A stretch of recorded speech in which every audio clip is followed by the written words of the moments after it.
Na tela vocês estão vendo, manter o microfone desligado, mutado, para não atrapalhar caso alguém for falar. Caso você queira dar alguma contribuição, só desmutar o ícone do microfone e essa contribuição. Também não aperte nesse ícone agora, porque pode atrapalhar o debate. E a nossa finalidade é que esse seja um bate-papo, não uma palestra que a gente vai falar para vocês ouvirem. Tá gravando muito? Um pouco, Rai. Ficou meio cortada as suas falas. Deve ser internet. A internet tá bem ruim. Então, eu vou começar de novo.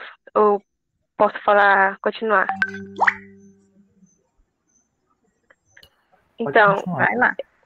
Tá. Nós queremos que seja um bate-papo, que vocês contribuam. Enquanto a gente for falando, se vocês quiserem colocar alguma pontuação. Sei lá, tu viu alguma notícia, se você achar necessário pontuar, fique à vontade.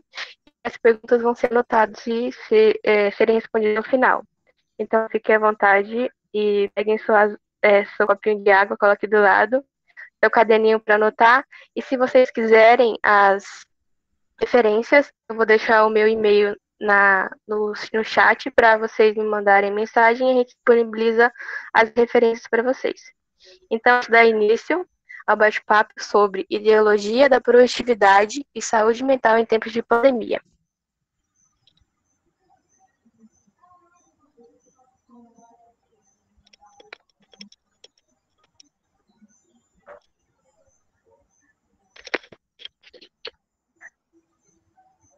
Quem quiser começar, manda bala.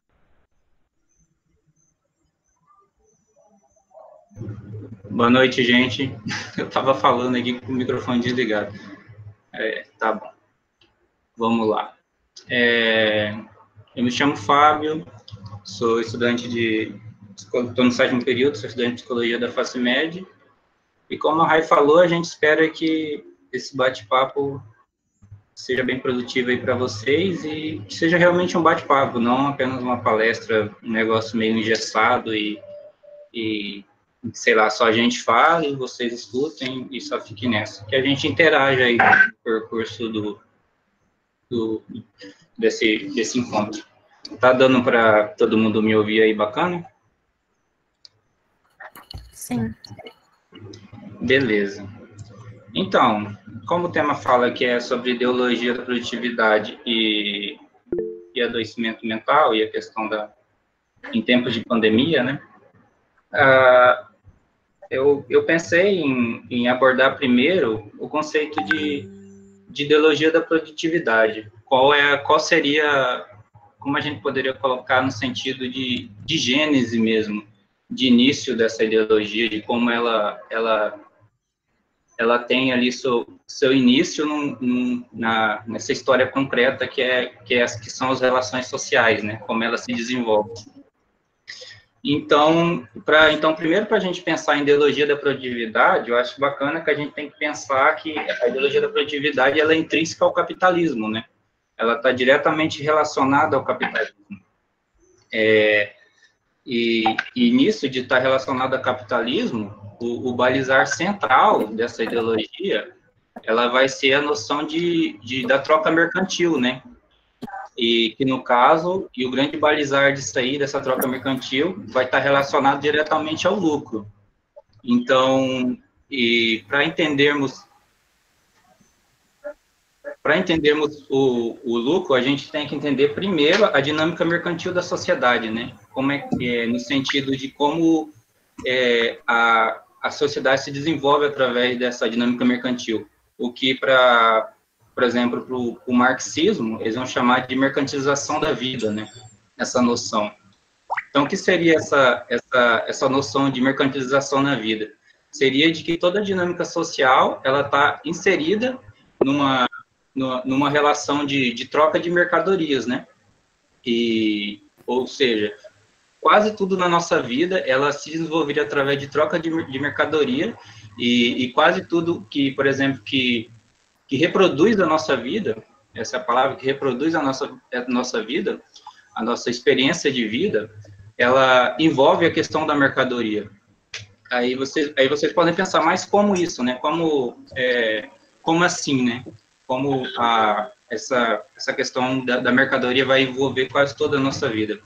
É só a gente parar para pensar e olhar ao nosso redor. Por exemplo, façam um exercício vocês agora. Olhem ao redor de vocês, onde você estiver, no quarto, na sala, não sei, e pensem o que daí que vocês estão olhando não é mercadoria, não foi algo que foi comprado.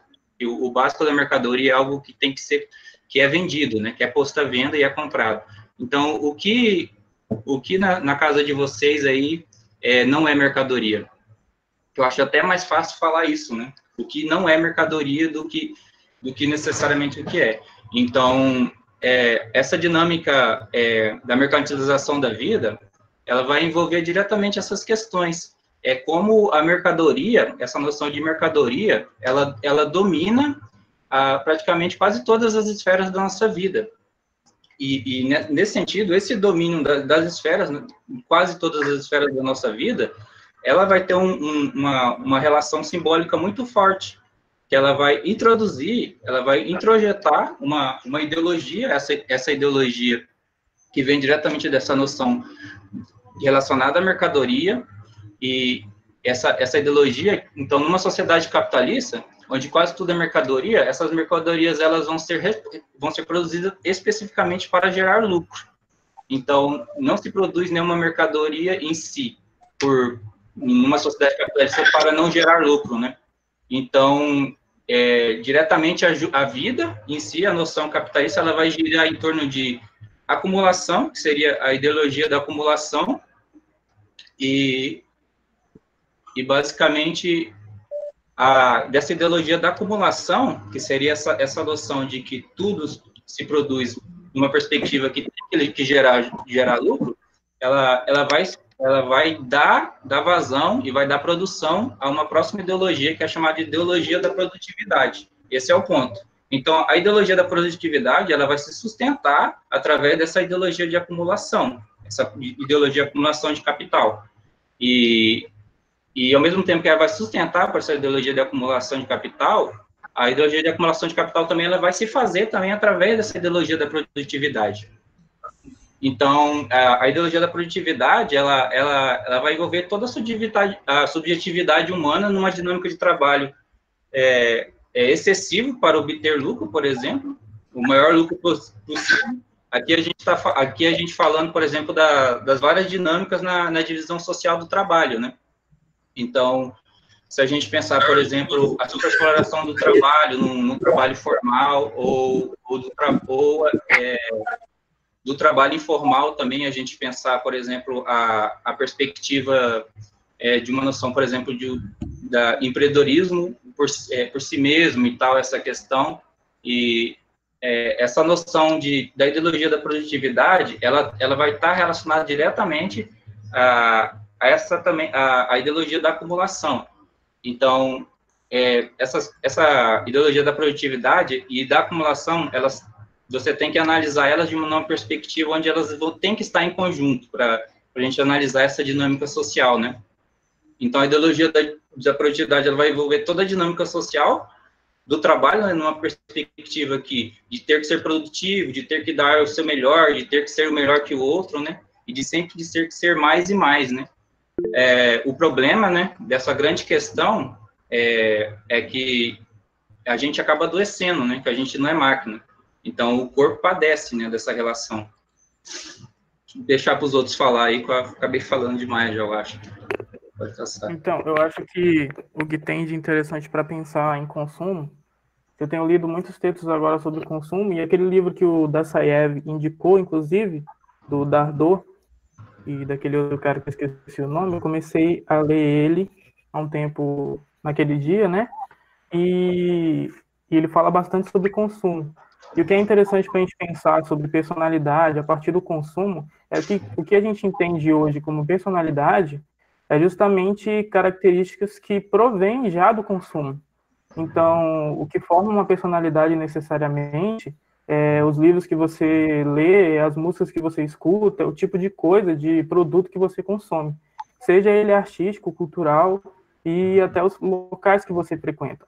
Então, quando a gente pensa em consumo, normalmente a gente também pensa em formação de personalidades específicas e a gente separa grupos específicos a partir do que eles consomem ou do que eles podem consumir. E essa eu acho que é um ponto que produto que você acaba caindo muito no, então, o que além do adoecimento psíquico, cai também muito no elitismo intelectual que a gente tem, né?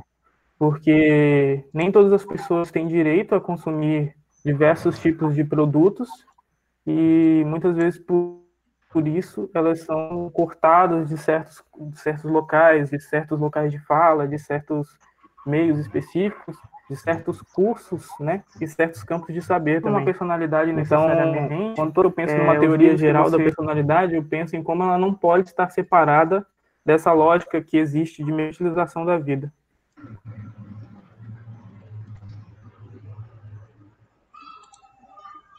Eu queria só retomar um conceito que o Fábio falou. Tá dando para me ouvir de boas?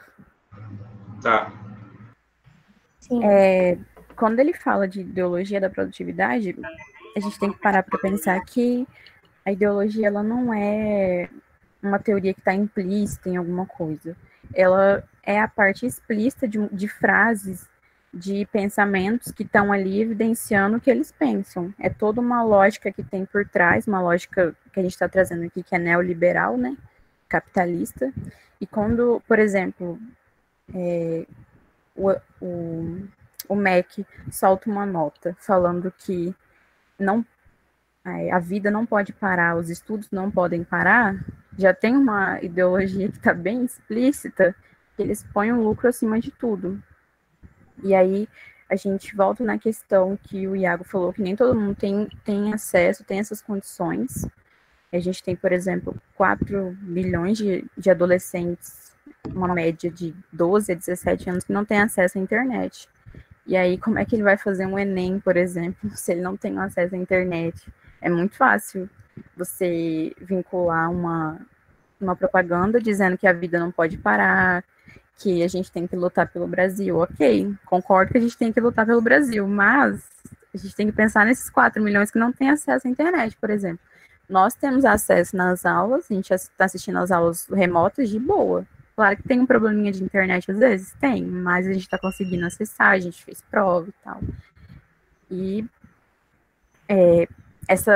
quando ele não alcança essa produtividade, que ela é bem, né, utópica, ela serve para alguns, não para outros, a pessoa acaba se sentindo insuficiente, ela acaba se culpabilizando. E aí tem essas pessoas que estão de montes, por exemplo, no Instagram, que eu vejo muito, elas estão se sentindo angustiadas porque não estão conseguindo ser produtivas. E é entendível, é compreensível, porque você está no meio de uma pandemia, é no meio de um apocalipse, como a gente fala, né? Não tem como você ser produtivo o tempo todo.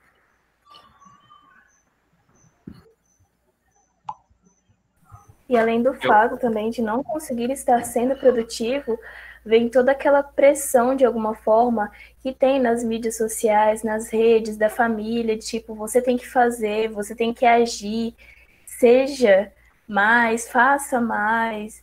E aí fica toda aquela pressão sobre a pessoa, e aí sim que ela não vai conseguir mesmo fazer, né? Sim, então, eu vi muitas pessoas falar que a gente vai tirar, tipo, algo benéfico desse momento atual. Eu acho que não é muito por aí. A gente com a fala do Fábio, todo esse contexto, com a fala das meninas também, do Iago, a gente pode ver toda essa lógica de produtividade que foi construída pelo capitalismo e que está introjetada em nós, que a gente, e a pandemia evidenciou isso de uma forma que mais explícita, né? Então, a lógica de que o Brasil não pode parar já é um projeto de deslegitimação e desvalorização da vida do proletariado, né, de quem trabalha, porque quem vai às ruas, quem vai trabalhar, não são os ricos, classe dominante, é quem? São os trabalhadores. Então, para essa ideologia da classe dominante, é muito válido perder vidas para eles poderem lucrar. E eu acho que esse problema, essa crise da pandemia, como a Rai falou, ela demonstra não só um problema que é social e coletivo, mas um problema subjetivo também. Porque quando começou, né, esse problema do isolamento no Brasil, o que eu mais vi na internet foi tutoriais de como ser produtivo ou de como aproveitar, de certa forma, o isolamento, sendo que é uma crise sanitária gravíssima, entendeu? E isso não é para ser aproveitado, entendeu? É uma crise e não tem como tirar realmente alguma coisa positiva disso. E é muito difícil acreditar que as pessoas não podem tirar alguma coisa produtiva de qualquer fenômeno possível. É quase que inadmissível entender isso dentro da sociedade geral. Então, um processo de isolamento social, um processo de crise sanitária, ele tem que ser sentido, ele tem que ser sofrido. Uma angústia como essa, ela tem que ser sentida. É muito, muito estranho que você não se sinta angustiado dentro de uma crise sanitária, de uma crise de saúde coletiva, dentro de milhares de mortes que estão acontecendo. Se você não se sentir angustiado, isso é um problema. Agora, um contraponto a isso também, que eu acho curioso até, é que ao mesmo tempo que você tem que sentir, que você precisa sentir isso, que é quase uma questão de ética, você sentir isso, o que se exige socialmente é que você produza muito.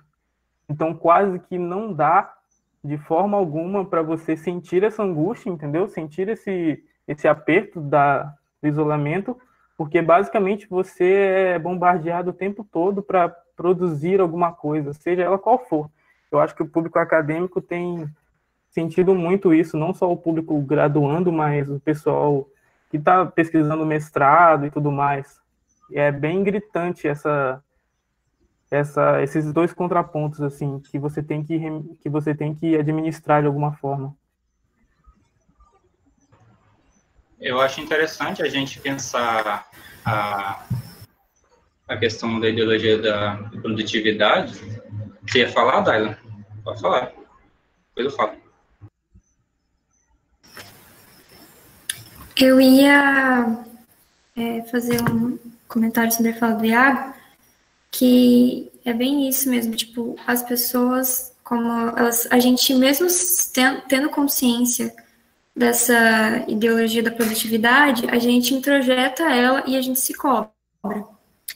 Não se admite que um tempo seja desperdiçado, tem que sempre se obter algum tipo de lucro sobre um tempo de ócio. E aí eu queria usar como exemplo um relato pessoal mesmo, que quando decretaram a quarentena no estado, se não me engano era dia 16 ou 17 de março.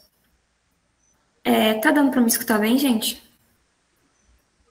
Sim, assim, né? Então, era dia 16 ou 17 de março quando decretaram a quarentena. E eu lembro que a gente estava no meio da N1. Tinha prova da faculdade chegando, tinha vários prazos, a nossa turma ia ter a primeira experiência de estágio clínico, e aí no dia que inclusive eu consegui marcar uma consulta com o meu primeiro paciente, eu nem estava muito sob controle do que estava acontecendo, e aí eu liguei, marquei a consulta, e eu acho que não deu nem uma hora depois, aí eu meio que caí na real, né, decretaram que não ia ter mais aula, e eu tive que ligar de volta e falar, olha, não vai dar, né, porque coronavírus, né, e então a gente vai ter que deixar para depois. E aí, a minha ficha demorou para cair, de que aquela rotina que a gente estava, aquela rotina frenética, ela tinha parado totalmente, e que coisas sérias estavam acontecendo e que a gente precisaria parar para respirar. E aí, depois dessa fase de eu cair, né, na real, eu acho que pode ter acontecido isso com um monte de gente. Depois dessa fase, eu entrei na fase de não conseguir fazer nada.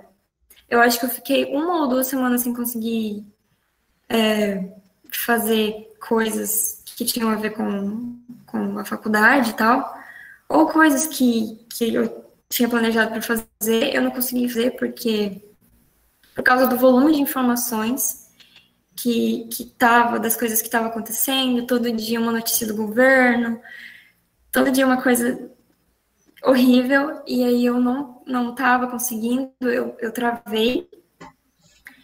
E aí eu me senti um pouco culpada de não estar conseguindo fazer as coisas que eu queria fazer. Só que aí eu comecei a entrar em contato com posts na internet de geral, né, dando essas dicas de produtividade, e inclusive vários psicólogos falando, não, faça uma lista de tarefas, tente se manter produtivo, não sei o quê. Aí eu pensei quão problemático isso era. E aí eu fiquei muito brava com isso, eu falei, não, eu não vou fazer nada mesmo, vou esperar essa fase passar. Eu até comentei com a Mariane, que está aqui, a gente ficou muito brava juntas, a gente falou, não, a gente não vai fazer nada mesmo, tá tudo bem. E aí, o que eu ia falar? Até me perdi, gente, tô nervosa, desculpa. Eu achei problemático esses posts, vindo de psicólogos, inclusive. E aí, acho que dias depois, eu não sei se foi na mesma semana ou depois, eu li o texto do Dassaev, da saúde mental crítica, inclusive eu acho que ele está aqui, muito obrigada pela presença. E sigam a página dele no Instagram, @saudementalcrítica. E ele postou um texto que, inclusive, está no título da nossa discussão de hoje, sobre ideologia da produtividade, como isso tem a ver com a psicologia. E aí ele discorre como é problemático a gente construir uma psicologia que, ao invés de acolher esse momento e de falar para as pessoas, não, tá tudo bem, não precisa surtar com produtividade, é uma psicologia que cobra isso, ou que dá dicas para as pessoas serem produtivas. Então, tá aí o problema, né? A gente precisa construir uma psicologia diferente. É isso.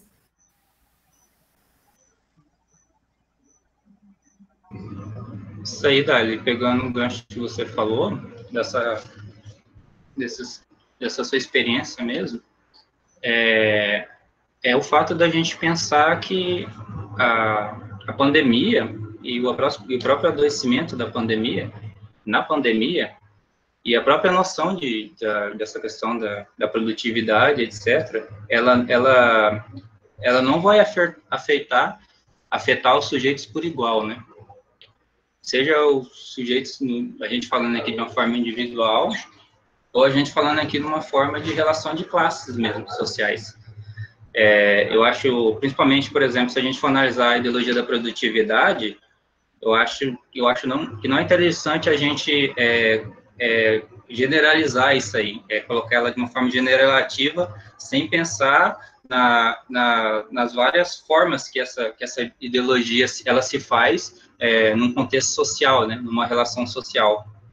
Por exemplo, apesar de que essa ideologia está intrínseca no capitalismo, como eu falei no começo do encontro, ela perpassar toda a sociedade, ela vai ser sentida de formas diferentes em diferentes grupos sociais, né?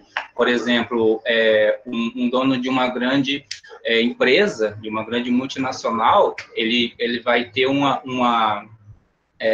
outro discurso, um outro espaço ali de visão sobre essa questão da produtividade. Enquanto, por exemplo, um trabalhador, um proletariado de uma fábrica, um trabalhador, por exemplo, um trabalhador negro de uma fábrica, um trabalhador negro que mora na periferia, que trabalha numa fábrica, sei lá, de sapatos, por exemplo, fabricação de sapatos, que trabalha várias horas por dia, tem seu trabalho super explorado, mesmo nessa dinâmica de capitalismo dependente que tem no Brasil, na América Latina, ele vai vivenciar essa ideologia da produtividade na pele dele através da sua própria exploração de força de trabalho.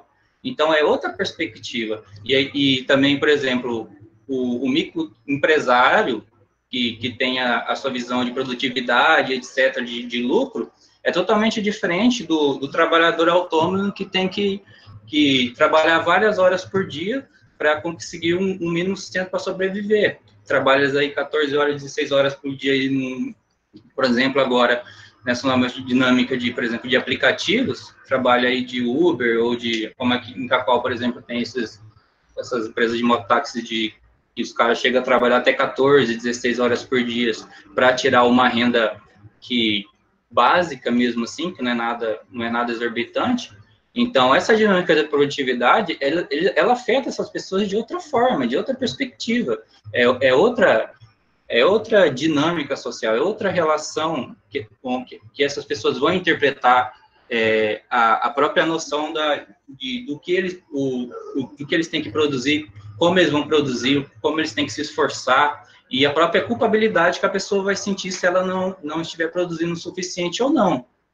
Então, eu acho que isso a gente tem que se ater muito bem antes de generalizar ideologia da produtividade, achando e colocar esse um fenômeno como fosse, sei lá, uma coisa abstrata ali e tal, que eu acho que a gente tem que especificar essas questões na nossa própria dinâmica social capitalista que a gente tem no Brasil, né, nesse sentido. E tomando esse ponto, aí a gente pode analisar como, por exemplo, os indivíduos inseridos numa sociedade capitalista, como no Brasil, de superexploração, estão vivenciando essa ideologia na sua forma concreta, no seu espaço de vida, no seu espaço social. A gente pega, por exemplo, tem indivíduos que necessariamente eles não podem ficar em casa, e eles não, por exemplo, eles não estão como a gente aqui, por exemplo, muitas vezes se cobrando para produzir algo, etc., se sentindo mal porque não está produzindo. Na verdade, esses indivíduos têm outro sofrimento, que é de eles terem que deixar suas famílias, de terem que estar na rua trabalhando, correndo um risco enorme, por exemplo, de contrair, por exemplo, o Covid-19 e trazer para dentro de casa, numa casa que, sei lá, tem 2 cômodos e eles moram 6, 7 dentro de uma casa, entendeu? Então, é outra perspectiva de sofrimento mental, é outra ideia.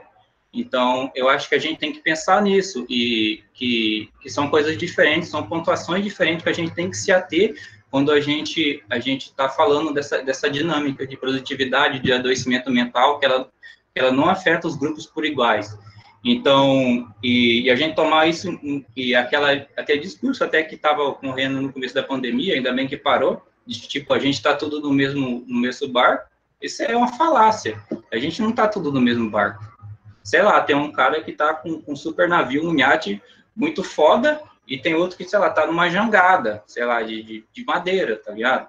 Então, a gente tem que pensar nessas relações, de que, tipo, a realidade, que a realidade impõe pra gente, né? Só um adendo rapidinho. Até esse discurso, a gente tem que se adequar à realidade das pessoas, muito bem que você falou, Fábio. Eu lembrei de uma coisa que foi falada num vídeo da Rita Von Hunt, não sei quem aqui conhece, se chama Tempero Drag, o nome do canal. E ela falava de favelas que estão sentindo impacto na pele mesmo. Favelas no Rio de Janeiro, uma favela em São Paulo, que chama Brasilândia, que as pessoas não têm acesso à água, e aí chega alguém de fora, às vezes de ONG, e fala, olha, você tem que higienizar bem as mãos e tal, passar álcool em gel. E aí a mulher simplesmente olhou para essa pessoa da ONG e falou, mas moça, eu não tenho nem água, quem dirá álcool em gel?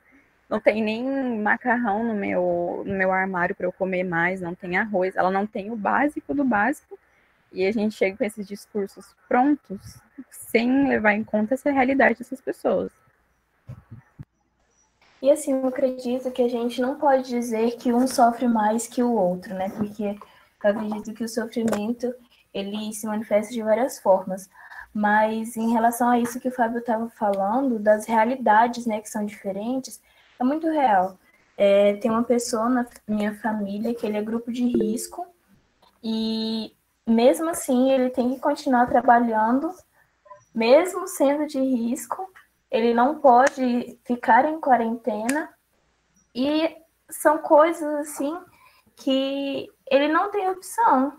E aí as pessoas que podem estar na quarentena não ficam, né, muitas vezes.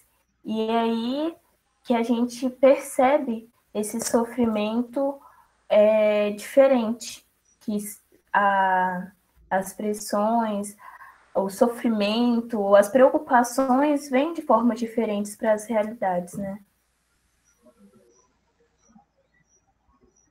Então, eu acredito que o que mais fica evidente com a crise da pandemia, que é uma crise do capitalismo, é que como os agravantes que eram problemáticos, eles se tornam um pouco mais problemáticos.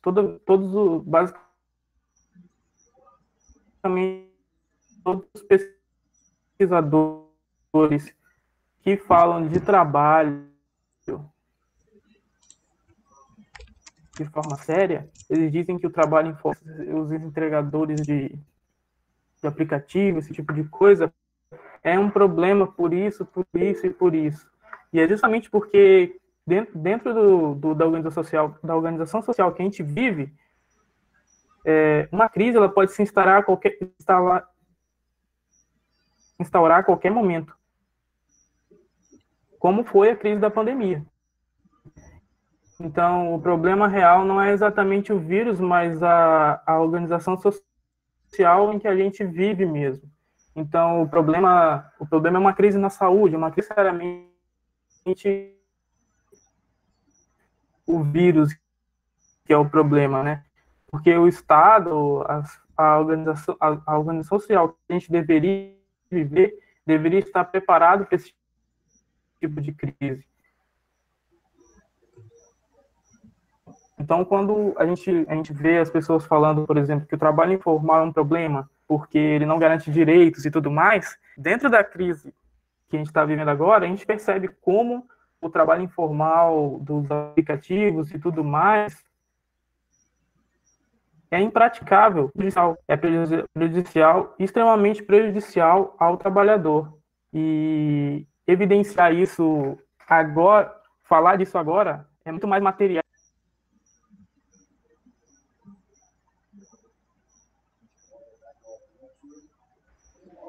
Você mutou o seu microfone, Iago.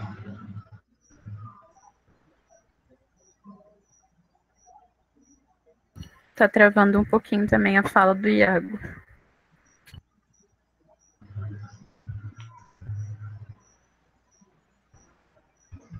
Foi o que eu terminei de falar. Então, aproveitando que o Iago falou, e a professora Márcia comentou aqui no chat, a classe trabalhadora se sente ameaçada pela Covid e pela possibilidade de desemprego. Eu li um texto num site que o Ladislau Dalbor, não sei como se fala o sobrenome, um texto que ele fez não era necessariamente sobre o tema que a gente está falando, mas teve uma frase no meio do texto que era que tinha a ver com isso, e tem a ver com a fala da professora. E do Iago, ele falava assim: uma parte da sociedade está desesperada pelo excesso de trabalho e a outra por não ter trabalho. Então, são realidades muito distintas e é isso que a gente vem falando.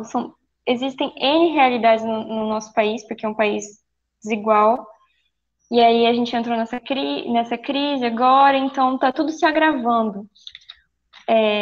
Se agravando ou ficando explícito o que já estava muito ruim. Um exemplo disso é a situação das mulheres pobres, principalmente, e quando a gente fala da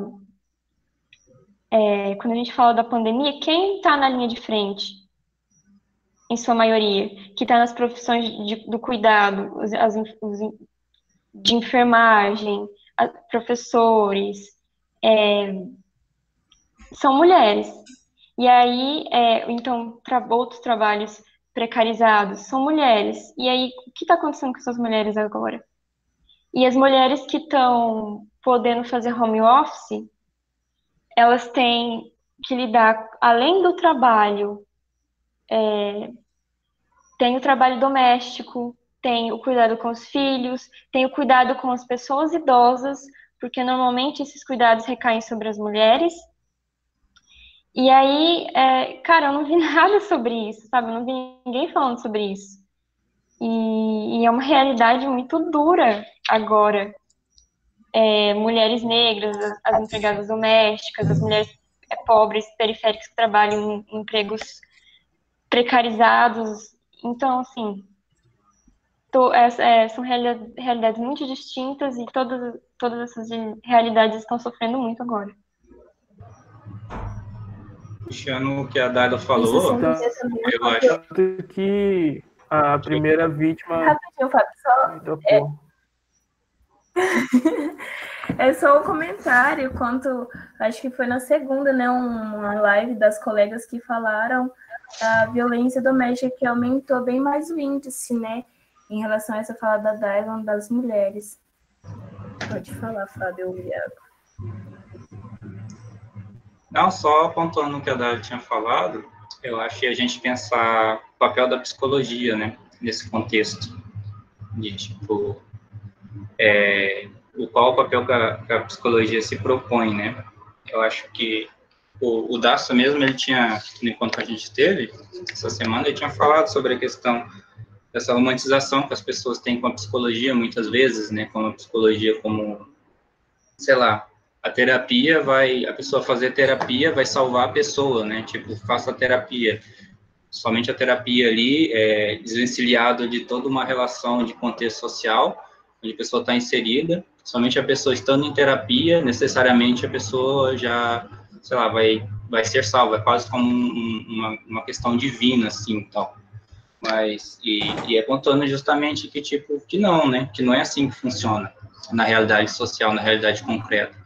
Que sim, a terapia é importante, a terapia é muito importante para o sujeito, mas ela não é salvadora do mundo, ela não é salvadora das pessoas nas realidades concretas onde elas estão inseridas. Aí que é o ponto importante, que eu até tinha comentado no encontro também, que tipo de ideologia, que tipo de saber a psicologia está propagando, está disseminando com relação a essa noção do papel da psicologia frente, por exemplo, às realidades de exploração, por exemplo. A realidade, por exemplo, onde um trabalhador, uma mulher negra, ela é super explorada, tem seu trabalho super explorado, nessa dinâmica social de exploração e superexploração do trabalho, e dessa questão da produtividade também.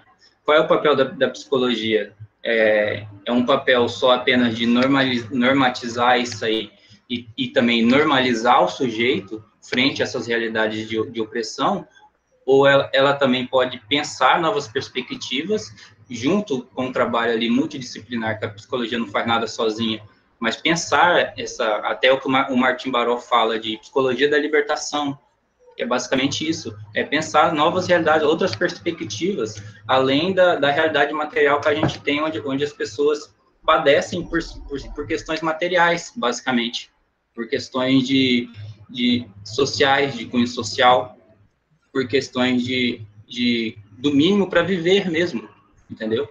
Como a gente vai falar de terapia com pessoas não tendo nem o mínimo para viver, entendeu? Como a gente vai falar de terapia salvadora do mundo com pessoas que não têm nem o mínimo para viver.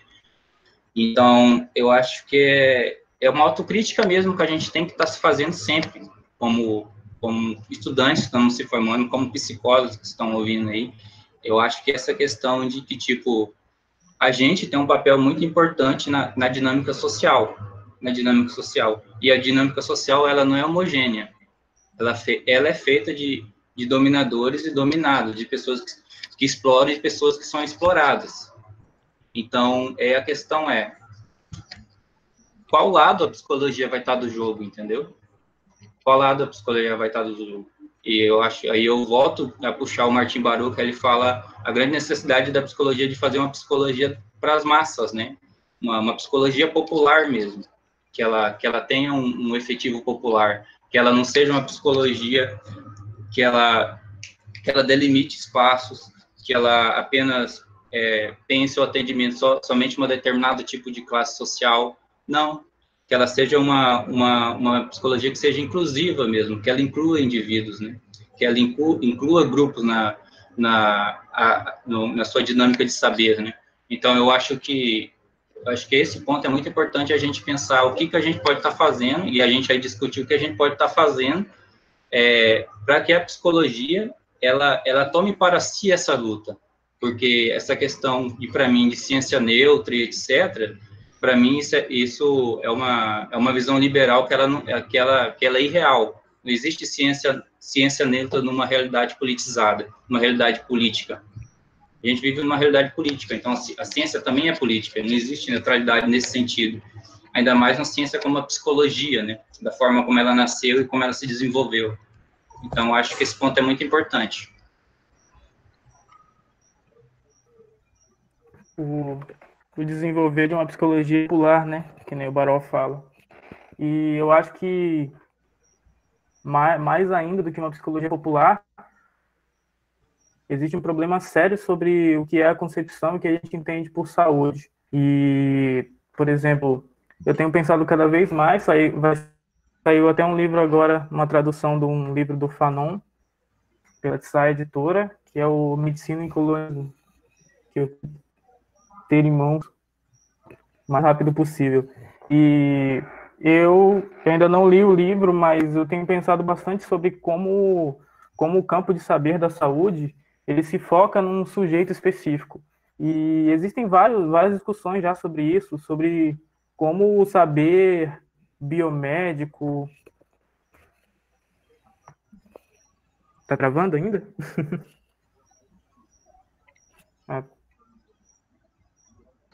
Um pouquinho, Iago, mas pode falar.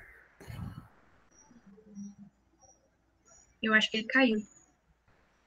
Ah, é verdade.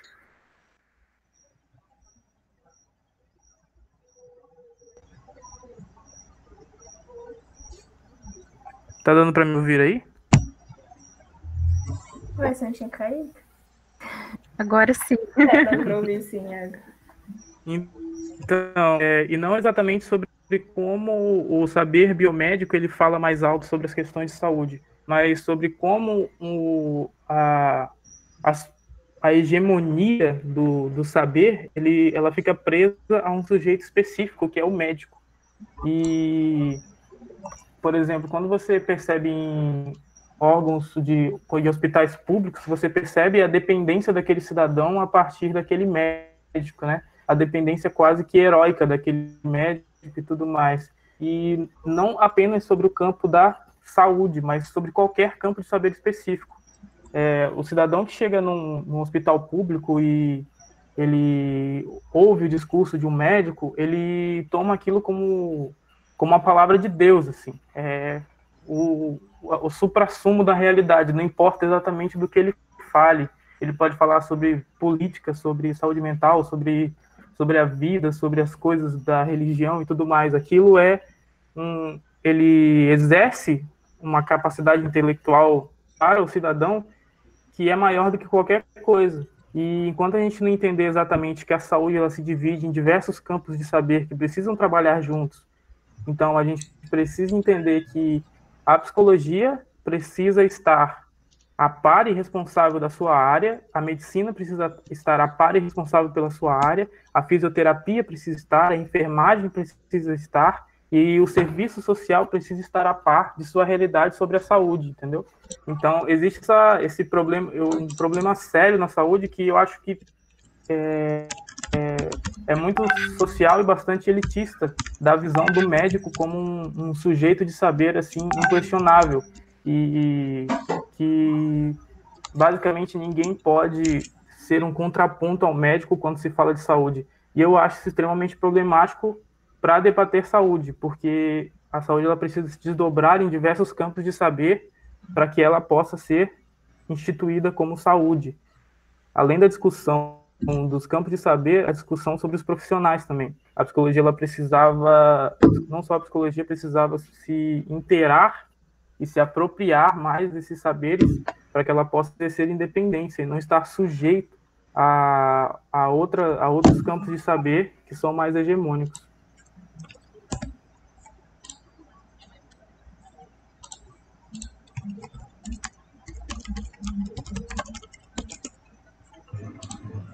Que a gente pode passar para as questões, né, gente?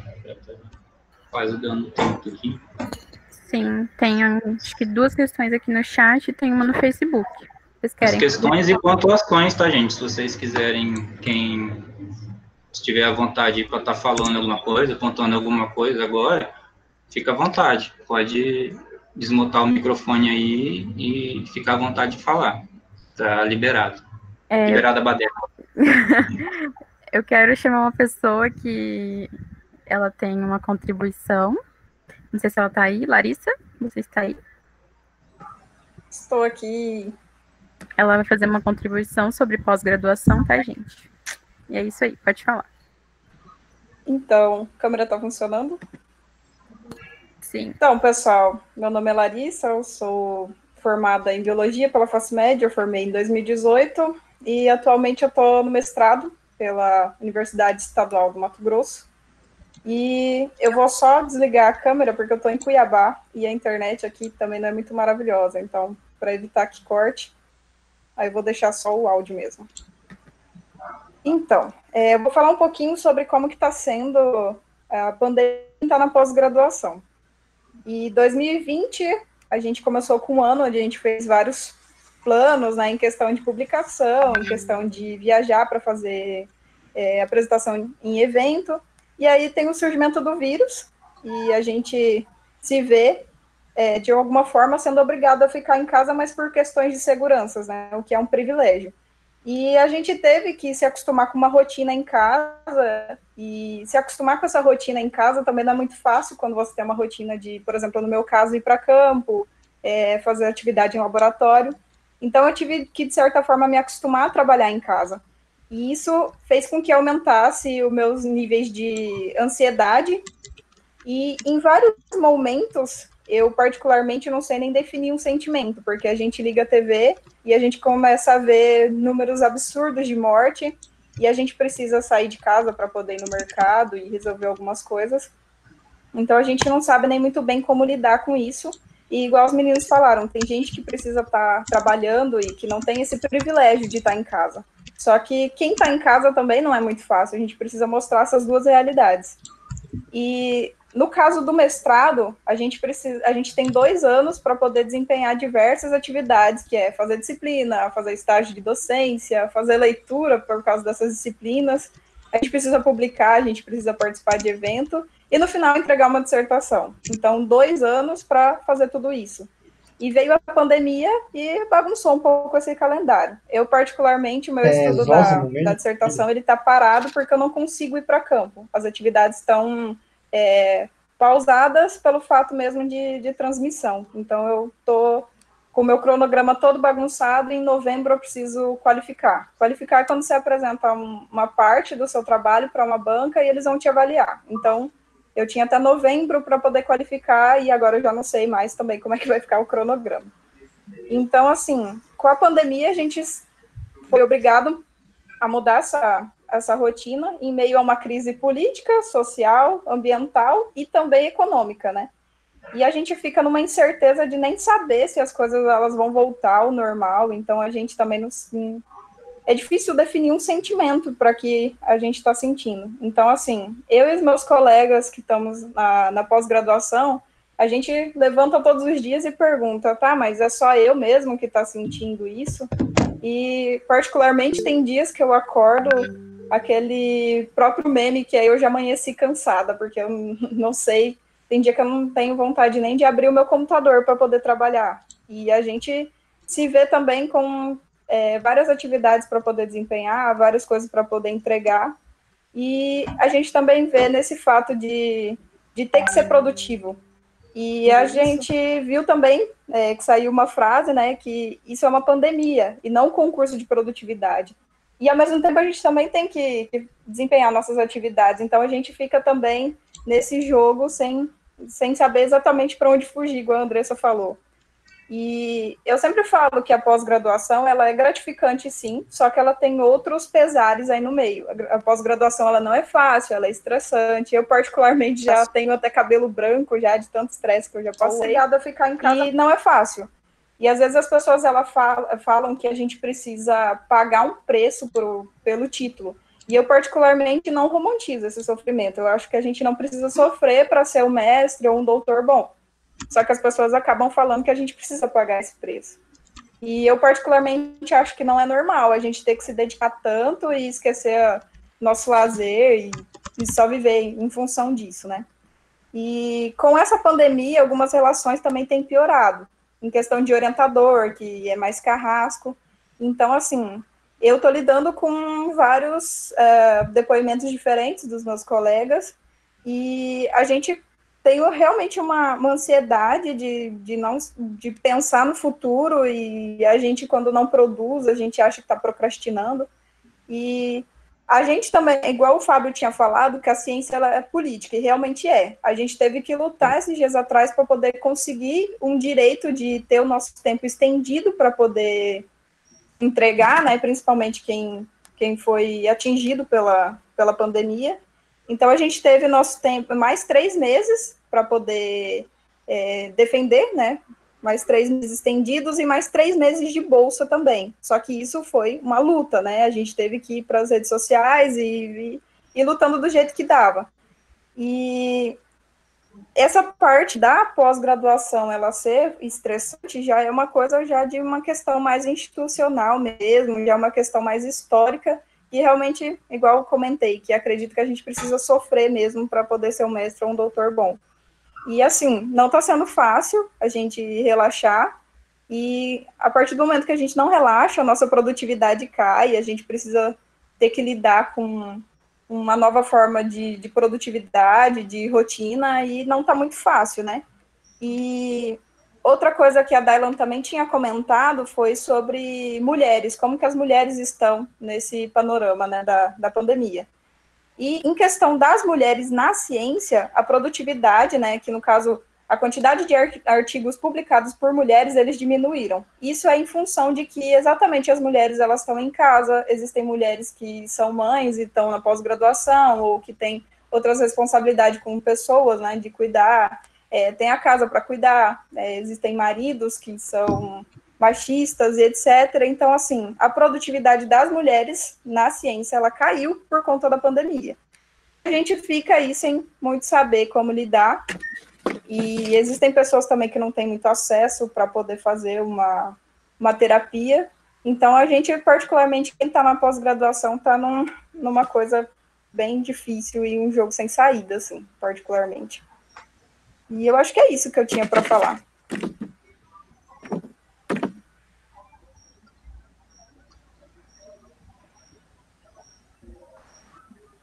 Obrigada pela contribuição.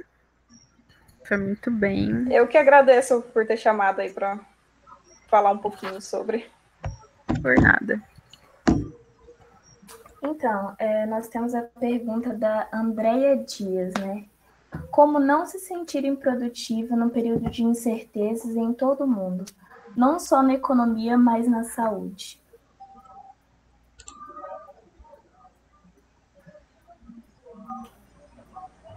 Eu acho que não tem como, na verdade, nesse sentido, de principalmente, não no sentido de produtividade, dessa noção de você, produtividade capitalista, né? De produzir, etc. Mas essa questão mesmo de, tipo, de você olhar, pelo menos é o que eu entendi na questão, você olhar ao seu redor e realmente se sentir uma pessoa incerta, né? Uma pessoa que está ali incerta, no momento incerto que a gente está vivendo. E eu acho que essa noção de, tipo, da gente passar por esse momento de culpa, que é uma relação de culpa, né? Tipo, você se culpabilizar por não estar dando alguma coisa, ou fazendo alguma coisa nessa relação, ou nesse sentido.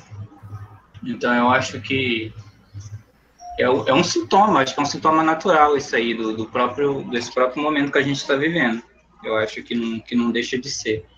Era um sintoma no capitalismo, necessariamente, no período antes da pandemia, e é um sintoma também no período da pandemia. Como o Iaco tinha falado, a pandemia ela só evidencia mais as relações do capital mesmo, da nossa sociedade capitalista. essas noções, essa ideologia capitalista. Então, eu acho que essa questão ela é um sintoma que acaba sendo natural. E como o Iago tinha pontuado mesmo, essa sensação de, até a própria sensação de frustração, ou a sensação de incapacidade, a sensação de produtividade, ela é natural do período, né? Ela é o natural desse período agora. Eu acho que não é natural você não sentir nada disso. Eu acho que, sei lá, se você não sentir nada disso, eu acho que aí sim eu acho que não é algo muito lá natural, né? Então, do período, né, para o período. Então eu acho que nem é como não se sentir, mas tipo é o que você faz com o que você está sentindo agora no momento, né? Sobre esse período, né? Eu particularmente eu penso que a gente tem que se apegar a certas coisas que a gente está tendo, que nos faz bem, na nossa dinâmica social agora que está bem reduzida, particular de vida, e como a gente pode estar transformando isso, multiplicando essas coisas de uma forma positiva, né? Aí seja, por exemplo, podendo estar com a família, quem pode estar com a família, por exemplo, nesse momento, poder estar usufruindo mais da presença deles, não sei, lendo alguma coisa, um livro que gosta, assistindo alguma coisa que gosta, praticando exercícios, entendeu? Sei lá, alguma coisa assim. Então, eu acho que é possível encontrar meios, estratégias para que a gente possa passar por esse período de uma forma menos danosa, né? Como tinham falado, não acredito que exista uma questão assim de você tirar algo bom dessa questão. Eu acho que é questão de redução de danos mesmo, entendeu? É uma parada de redução de danos mesmo. Então, eu acho que a gente se apegar a essas pequenas coisas e tentar reproduzir essas coisas na nossa vida de uma forma mais contínua, eu acho que pode ser um fator que possa ajudar, né, a gente passar por esse período, né? E eu acredito que a gente parar de tentar normatizar tudo isso, porque não tá nada normal, né? Só que é uma coisa que está acontecendo no mundo todo também. E como não está nada normal, se nós tentarmos criar estratégias, eu acredito, para sobreviver mesmo, né? Porque acho que a gente tentar normatizar tudo isso só vai piorar. Porque ficar fingindo que tá normal só piora, eu acredito. Então, a pessoa criar estratégias para melhor viver nessa pandemia, talvez seja mais viável. Ok. Temos mais uma pergunta que foi pelo Facebook. A pessoa que fez a pergunta é o Zósimo Simão, vulgo meu pai. Obrigada por assistir, pai. Ele perguntou: estamos em guerra, isso é um fato. E o que poderemos fazer para enfrentar os vários problemas que com certeza teremos após essa pandemia do Covid-19? Boa pergunta e muito difícil de responder, inclusive. Então, eu tenho pensado nisso bastante e tal. E eu acredito que, sinceramente, tentar produzir estratégias coletivas, entendeu? E cada vez mais se apegar às questões que envolvem a saúde e tudo mais. Porque quando a gente fala de política, normalmente a gente acaba ficando um pouco no campo das ideias e não intervindo em certas questões, entendeu? Então, assim, pensar muito na sua regionalidade, no seu local, de onde você vive, e tentar fazer microações e microprojetos, micro formas de enfrentamento, para que você entenda que o que estava acontecendo antes pode mudar de um dia para o outro, num piscar de olhos. Então, o que a gente tinha antes como verdade, como realidade material, é extremamente problemático. É extremamente problemático porque isso pode desmoronar de um dia para o outro. como aconteceu com a crise agora da pandemia, que foi de um dia para o outro, foi decretado um isolamento, porque as pessoas não podiam sair de casa com risco de milhares e milhares e milhares de mortes e tudo mais. Então, assim, a nossa organização social, o nosso Estado, nossa política deveria estar muito bem preparada para isso e não estava. Então, eu acredito muito que após a pandemia, a gente pode cada vez mais pensar em formas de enfrentamento que consigam abarcar ali o número máximo de pessoas. Não pensar exatamente em desenvolver estratégias para mudar o mundo e tudo mais, mas fazer através dos instrumentos que você tem, das possibilidades que você tem, mudar o local onde você vive. E essas estratégias, elas são, sendo coletivas, elas podem fazer mudanças grandiosas, entendeu? Eu acho que pensar um pouco mais em como a saúde pública tem se organizado, tem se manifestado, é muito importante. E também pensar de uma forma que nós possamos cada vez mais exercer a autonomia da classe popular mesmo dos trabalhadores e tudo mais. Então, é assim, pensar em como nós podemos mudar o que já era muito ruim, entende? Oh, meu Deus! Liga pra mim! Só complementando aí o que o Iago falou, eu acho que a palavra que resume isso, acho que é um senso de solidariedade coletiva, né? Como a gente pode transformar essa realidade através dessa noção de solidariedade coletiva, né? Que eu acho que é uma palavra que ela é muito significante, a solidariedade, cara. Eu acho que isso pode se multiplicar através de pequenas ações aí locais. Eu acho que essa palavra é uma das palavras mais bonitas e mais importantes que eu acho que a gente tem que ter, assim, em mente nesse momento. Tem um livro do Ailton Krenak, que é um autor indígena, que é sensacional e que o nome do livro é Ideias para Adiar o Fim do Mundo. E ele fala muito sobre essas questões de produzir em diversos campos microações e microformas de enfrentamento, assim, de uma realidade que é avassaladora e que é agressiva, entendeu? E ele pontua exatamente isso. Partindo do ponto que nós tentamos fazer microações e microformas de enfrentamento, isso projeta um ciclo de coisas, um ciclo de formas de enfrentamento, de locais de enfrentamento, e influencia pessoas, né? E a internet está aí para isso, entendeu? Tipo, se eu for falar o quanto, por exemplo, alguns autores, alguns intelectuais que postam coisas no Instagram que me influenciaram pra caramba, entendeu? Ou então no YouTube que me influenciaram pra caramba, nossa, são grandiosos, assim. Eu tenho, por exemplo, um carinho imenso por Sabrina Fernandes. Eu sou aluno da Sabrina Fernandes, entendeu? E da Rita Von Huth, por exemplo. Aquelas coisas ali são formas de enfrentamento, entendeu?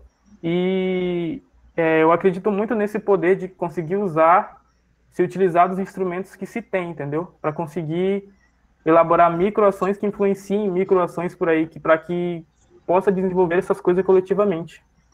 Essa mudança coletivamente. Esses intercâmbios.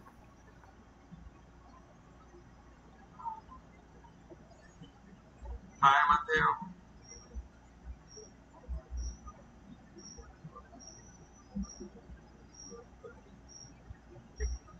Eu acho que é isso.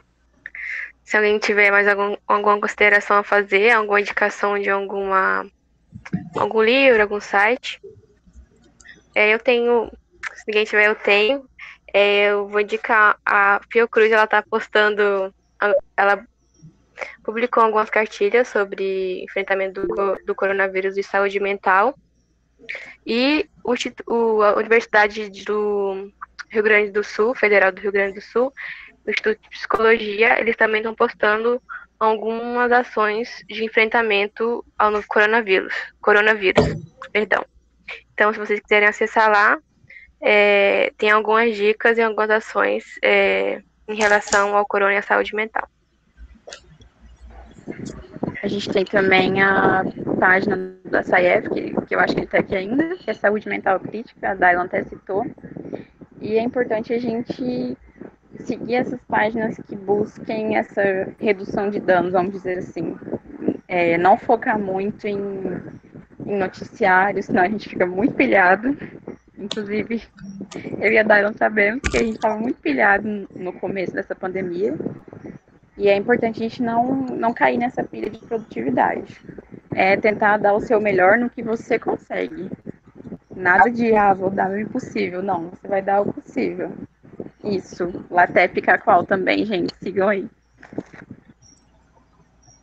Eu tenho uma indicação também, a página de Psicologia da FaceMed no Instagram. Ela está postando vários videozinhos nessa tempo de pandemia, sobre como lidar com algumas situações, como ansiedade generalizada, toque. Eles são bem informativos, é interessante as pessoas poderem ver. Eu queria falar que tem pessoas, né, ao meu ver, que elas vão se sentir melhor se elas criarem uma rotina como forma de se organizar, principalmente quando a pessoa tem, né, muitas atribuições no dia a dia, cuidar de casa, né, do filho, o tempo da escola. Então, assim, tudo bem, tá tudo bem. Mas o problema é quando, por exemplo, a Vanessa colocou aqui, eu me senti muito culpada, dormiu por 3 dias.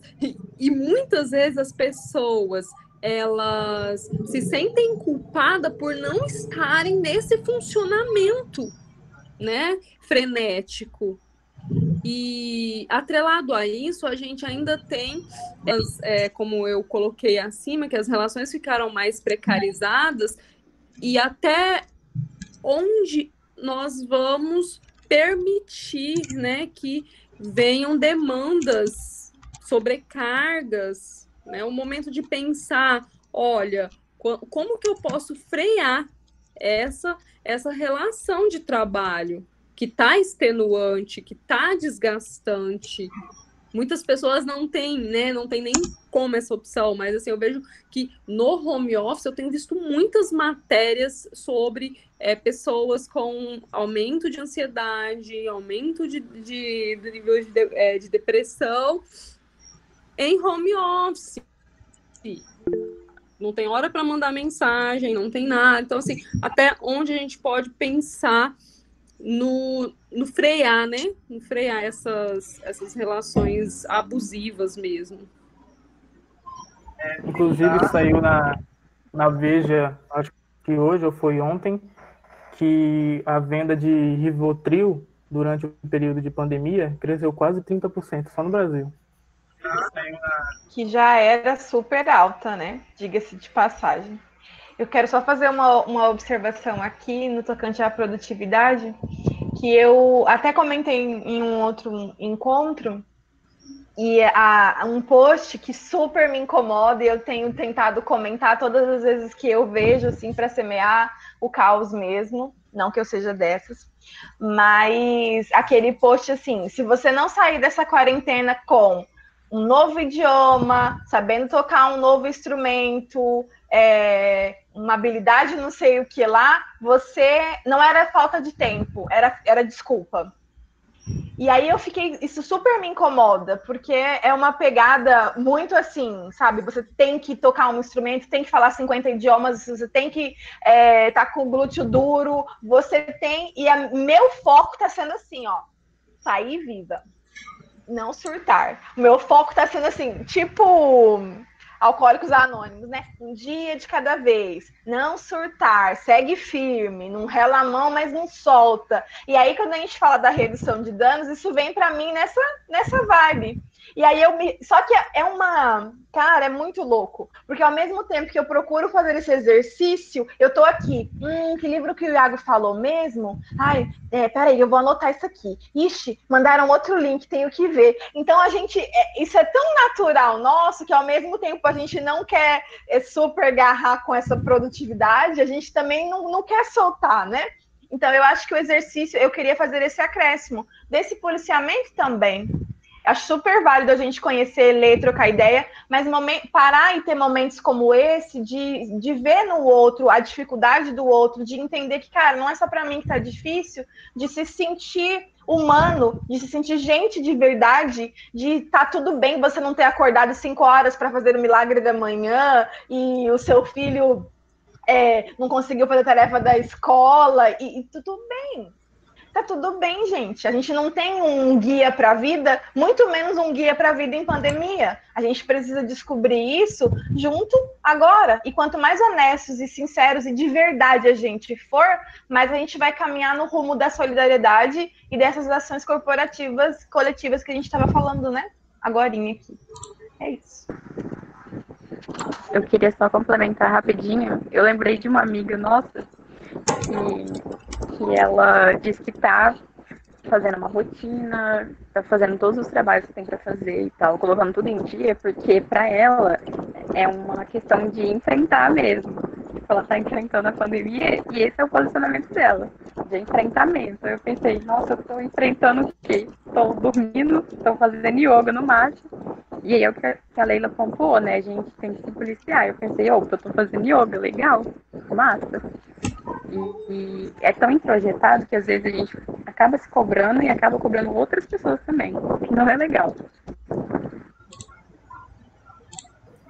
Então, gente, eu queria agradecer a presença da Andréia Dias, que é a mãe da Andressa, que está aqui com a gente. Um amor de pessoa aqui, super ativa aqui no chat. Um agradecimento especial aí a todas as mães de todos os alunos e os nossos professores. A professora Yara também estava aqui, a professora Márcia, eu não sei, não vou lembrar de todo mundo. E eu espero muito, também tem gente de fora da psicologia, tem gente de outras cidades,